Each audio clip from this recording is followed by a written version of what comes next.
Ce programme est déconseillé aux moins de 16 ans.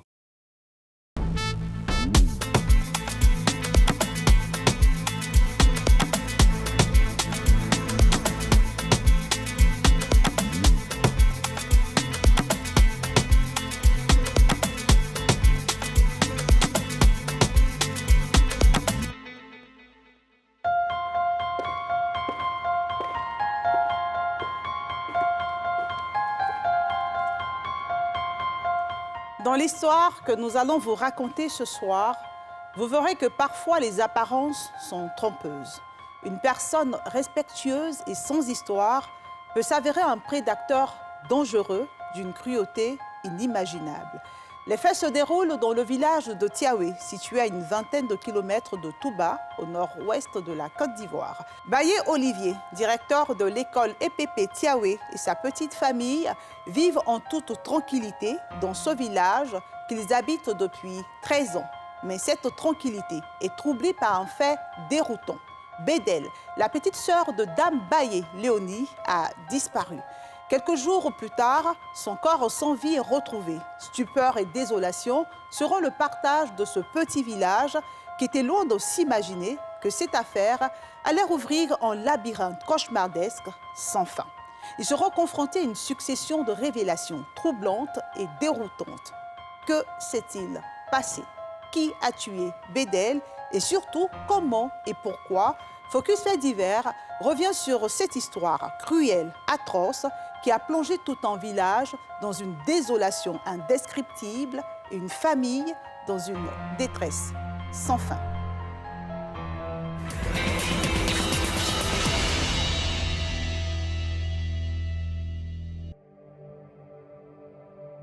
Touba, ville située à 680 km au nord-ouest d'Abidjan, dans la région du Bafing. Touba est une ville de l'ouest de la Côte d'Ivoire, proche de la Guinée. Sa population appartient essentiellement aux Mao, un peuple malinqué. La langue véhiculaire parlée et comprise par la majeure partie de la population est le Dioula, mais la langue vernaculaire de la région est le Wé. Cette ville dans laquelle est située la mosquée du guerrier Samori Touré, le Conquérant. C'est dans cette région montagneuse où l'on côtoie à la fois le chaud en pleine journée et le froid glacial en pleine nuit, du fait du relief montagneux, que nous voulons vous transporter dans l'histoire de cette jeune famille, celle du couple Baye. Baye Olivier dépose ses valises en tant que stagiaire en 2008, puis titularisé le 14 septembre 2009 en tant que directeur de l'école primaire du village de Tiaoué, dans le département de Touba.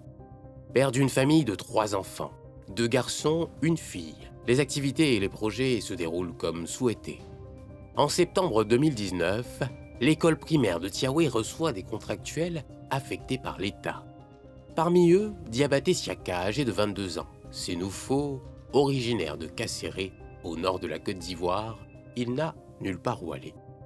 Dans un élan de bonté, Baye Olivier décide de l'héberger, ce jeune contractuel, qu'il devra également encadrer jusqu'à la titularisation. Il a été affecté. J'étais son garant, son papa et puis tout. Donc c'est comme ça, comme c'était un jeune frère, il n'est pas encore sa famille et puis bon, il n'est pas encore rémunéré. Voilà, il est resté chez moi. Parce que il se sentait encore plus à l'aise quand il était avec moi. C'est comme ça qu'il est resté à la maison. Et comme c'était un petit aussi qui respectait bien les gens, on est resté comme la famille pendant près de 2 ans. Le contractuel et stagiaire Diabaté Siaka était tellement respectueux et attaché à son tuteur et parrain que l'étranger qu'il est s'est bien intégré dans cette communauté de moins de 1000 âmes. Il était apprécié de la famille Baye, des proches de celle-ci et des habitants de Waninou. Diabaté, c'est quelqu'un qui respecte beaucoup. La dame peut l'envoyer à minuit, 23 heures. À n'importe quelle heure, il peut venir taper à ma porte pour dire « Madame, Dieu a oublié quelque chose ». Je lui donne la clé, il prend, il ramène ma clé. Et quand la dame la voit, quelle que soit l'heure, il a toujours répondu. 21 novembre 2019, Madame Baye met au monde le 3e enfant du couple. Les tâches multiples et diverses deviennent contraignantes. Baye trouve l'ingénieuse idée de faire venir la petite sœur de sa femme pour aider la famille dans les tâches ménagères. Elle était au village. Elle avait perdu son ami qu'elle vivait lui. C'est là-bas elle était. Donc elle m'a appelée, elle était enceinte de ma fille même. Donc quand j'ai attendu les nouvelles, vraiment ça m'a fait, tu lui ai dit, ah, comme elle est seule là-bas, elle n'a qu'à venir, on va rester ensemble. Quand elle venait, j'avais déjà accouché. Ma fille avait quelque chose de 2 mois, 3 mois comme ça, puis elle est venue. En tout cas, on était bien. Très vite, Bédel, la petite sœur de Dame Baé, soulage la famille. Joyeuse, courageuse et serviable, elle est aux petits soins avec tout le monde. Bédel faisait tout sans broncher, car elle aimait le travail bien fait. Elle a été vite adoptée par la famille. Désormais, personne ne peut se passer de ses services excellents. Bédel n'est pas la seule à soulager la famille. Diabaté Siaka, l'instituteur stagiaire, était également d'une aide précieuse. Timide et réservé, il s'était entièrement mis au service de la famille, une manière certainement pour lui de les remercier pour leur hospitalité. Plus de pression et de stress pour le couple Baé qui vivait tranquillement, en comptant sur le soutien de ses 2 protégés. Franchement, il a fait près de 2 ans avec moi. Il était respectueux, il n'a jamais bronché quand il l'envoie. Il pouvait l'envoyer plus de 10 fois dans la journée, il le faisait sans broncher. C'est elle-même, je laissais ma fille pour aller vendre dans les petits campements de Touba. C'est-à-dire qu'il restait à la maison. En tout cas, il y avait l'entente. À la maison, on était en tout cas en joie. Elle et puis moi, on n'a jamais fait palabre. Mais la paisible vie de cette famille Baé ne sera pas de longue durée. Tel un avion qui tombe dans des trous d'air, elle va rentrer dans une zone de turbulence hors norme. Un cauchemar en pleine journée. Le dimanche 21 mars 2021, Bédel se rend au marché à la demande de sa grande sœur pour faire des emplettes. Mais elle ne retournera plus jamais chez elle. La jeune fille a disparu. Personne ne sait où elle se trouve. Angoisse, crainte et tristesse deviennent les maîtres mots de l'existence de ses proches à partir de cet instant. Dame Baé avait un mauvais pressentiment la veille de la disparition de sa petite sœur. Mais elle est loin de s'imaginer ce qui va se passer. Un dimanche, nous tous on était là et bon, tu vas rester avec ta fille. Je vais aller au marché, mais après, il faut envoyer l'enfant. Elle dit non, grand sœur, je suis fatiguée. Non, toi tu as failli, tu as fait quoi même? Viens, il faut envoyer ta fille, elle fait le marché, les marchandises sont trop. Il faut venir. Elle dit, ah, je suis fatiguée, il n'est pas l'argent, je viens, il te donne un peu d'argent. Elle m'a demandé non, je vais venir avec qui? Il dit, mais il faut prendre ma soeur ou bien il faut venir le jeune là, lui qui vivait chez nous. Elle dit d'accord, envoie.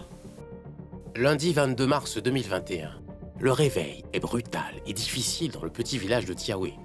Un corps sans vie est découvert dans les broussailles par un éleveur, Peul, à quelques mètres du village, précisément à Serefina. Le choc est indescriptible.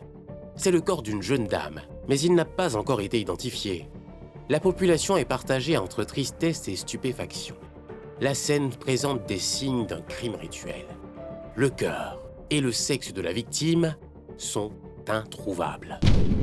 Les supputations vont bon train. C'était un lundi, après-midi, vers 17h, entre 17h et 18h. Les personnes venaient alerter le chef du village qu'ils ont trouvé un cadavre dans la brousse. C'est ainsi que le chef m'a délégué avec un autre jeune pour aller vérifier ce qui se passe. Donc nous sommes allés sur le terrain. Effectivement, on a trouvé un corps qui avait le ventre ouvert, le corps d'une jeune fille. Et sur le champ, on n'a pas reconnu. Donc on est venu faire le retour au chef du village. Et le chef du village nous a chargé ensuite d'aller voir dans le village voisin pour les informer de ce qui se passe, puisque le corps se trouvait entre les 2 villages.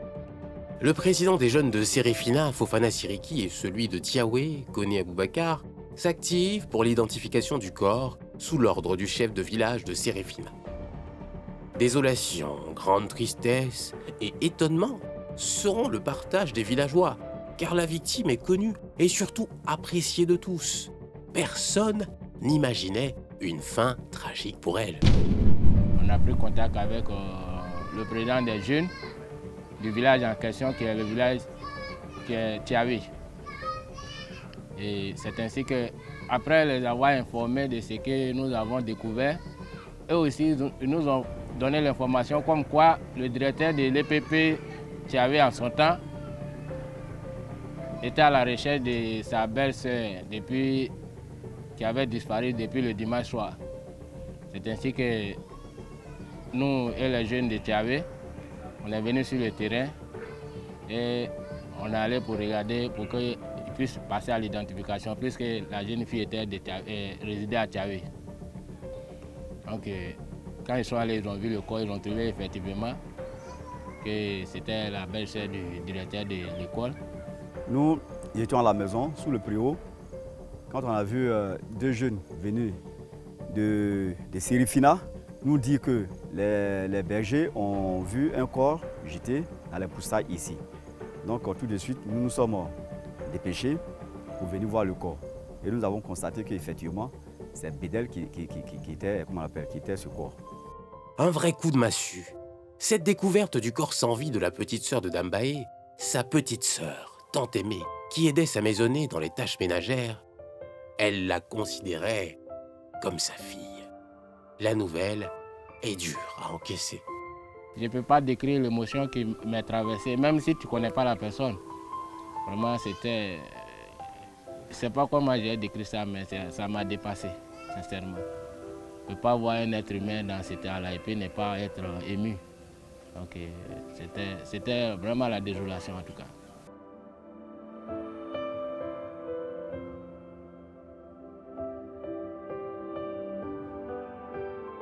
C'est ainsi que le corps sans vie de Bédel, cette jeune fille pleine de vie, a été découvert. Une découverte lugubre qui a plongé dans un cauchemar la famille Bayé et tout le village de Tiavé. Mais ils n'étaient pas au bout de leur surprise, car l'identité du tueur va surprendre plus d'un et en rajouter à cette profonde douleur qui les étreint. Qui est ce tueur? Pourquoi a-t-il pris Bédel pour cible?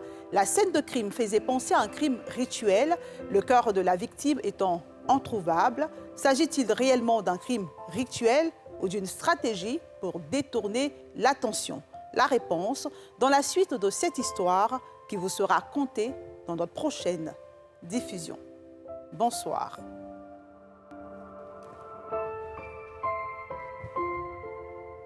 Vous avez été victime ou témoin d'un fait divers. Vous voulez le raconter, le faire connaître? Contactez nos équipes à focusfaitdivers@nci.ci ou au 27 21 59 87 00 ou en écrivant par WhatsApp au 05 76 55 56 56.